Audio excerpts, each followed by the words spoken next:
I don't know how long I ran through the service tunnel. Time warps in this place. Minutes feel like hours, and sometimes whole memories vanish into static. All I know is that the further I went, the tighter the walls became. Welcome to Narrative Strokes.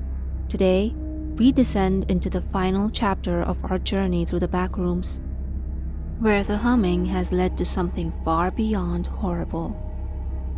Eventually, the tunnel opened into a wider chamber, maybe 15 feet across. Though the air was so heavy and stale, it felt smaller. Rusted pipes snaked along the ceiling like veins, dripping condensation that echoed into the stillness. I wasn't alone. There was movement in the far corner. Just a flicker, a shadow breaking against the greenish glow. I froze. Then came the humming. From the walls, a discordant tune, rising and falling with no rhythm, like a lullaby being played backward through a broken speaker. It made my teeth hurt. I backed toward the far end, where a dented maintenance door stood slightly open. Beyond it, I saw another tunnel. This one, lined with cables and half-shattered lights, swinging from broken mounts. The sign above the door was faded, but still legible. Service Access D7 Core Route. That was my only way forward. I slipped inside and pulled the door shut. The humming vanished the moment it closed, replaced by a dull, almost mechanical whirring from deep within the tunnel system. It felt like I had entered the veins of some ancient dying beast. As I walked, my fingers brushed the walls. They were warm, too warm, almost feverish. And then I saw the writing, burned into the metal with something sharp. Along the wall, "Don't trust the floor." The floor? I glanced down and noticed the panels were all mismatched. Some bolted down, others loose. One of them, maybe 20 feet ahead, quivered slightly, like it was breathing.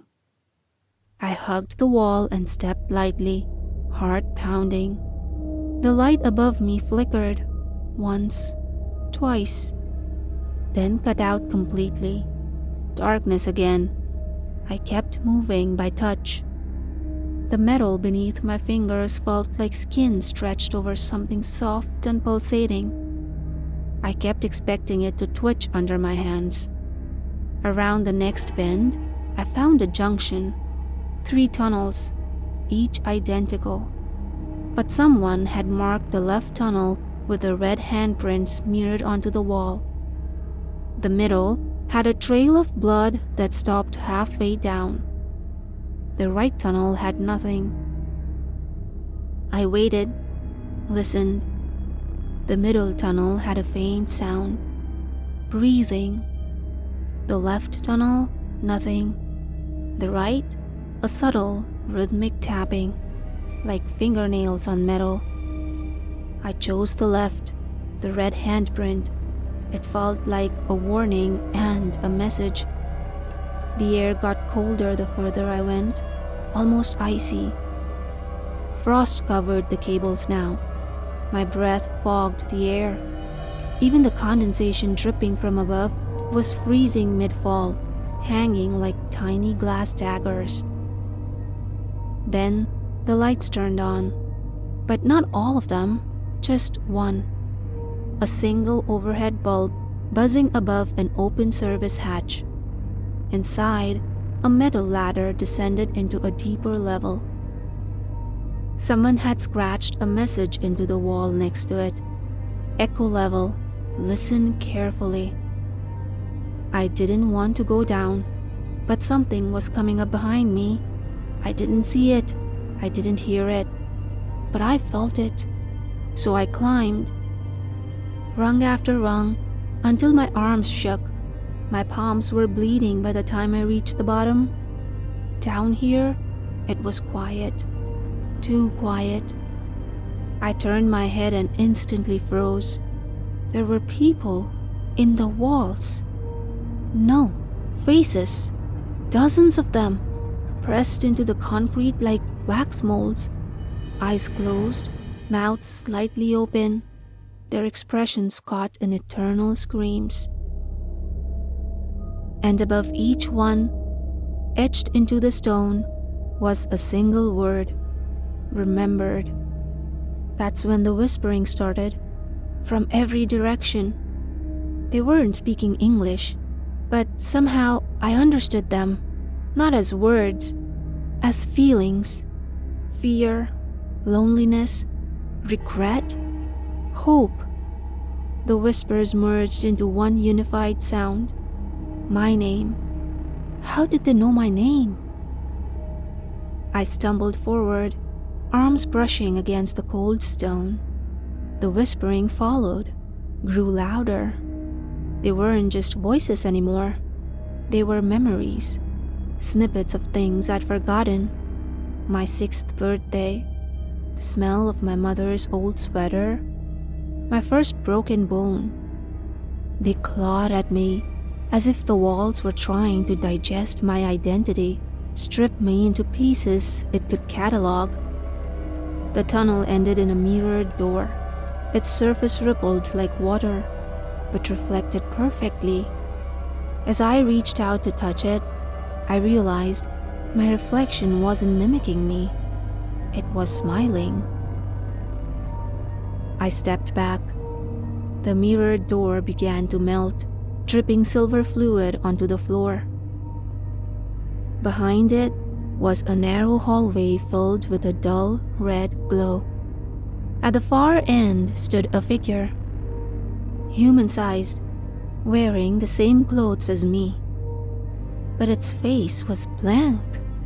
No eyes, no mouth. Just smooth skin where features should have been. And it was humming that same broken tune. I turned to run, but the tunnel had changed. The ladder was gone. Only one way remained, forward. I moved toward the blank-faced figure. It tilted its head, and then, in my voice, it spoke. "You're ready now." It stepped aside. Behind it, a chamber pulsed with a warm, rhythmic glow, like a heartbeat. At the center was a massive coil of wires, bone, and what looked like brain tissue suspended in fluid. It was alive, aware. I stepped forward, and the blank-faced version of me followed. Its hand touched my shoulder. Images flooded my head.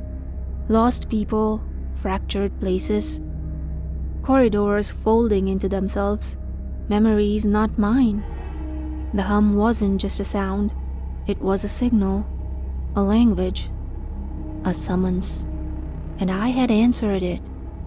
The coil pulsed again, faster, like it was recognizing me, accepting me. Then the pain hit. I dropped to my knees, clutching my head. My thoughts weren't my own anymore. I saw through every corridor, every level. I saw others like me, trapped, running, screaming. I saw an endless archive of lost lives. Their memories looped like film reels, playing over and over for unseen watchers. I understood now. This place doesn't take you. It remembers you. And when it does, you don't get to leave. You become part of it. The last thing I saw before my vision bled into static was the blank-faced version of me standing where I had been, fully formed now, and smiling. I was no longer an intruder. I was a memory, another echo added to the archive. The service tunnel sealed itself shut, and somewhere, far above, the humming began again. Thank you for listening to today's story. If you enjoyed it, Then comment down below and let me know what you think. I'll see you next time with another story. Until then, keep smiling and don't forget to like and subscribe.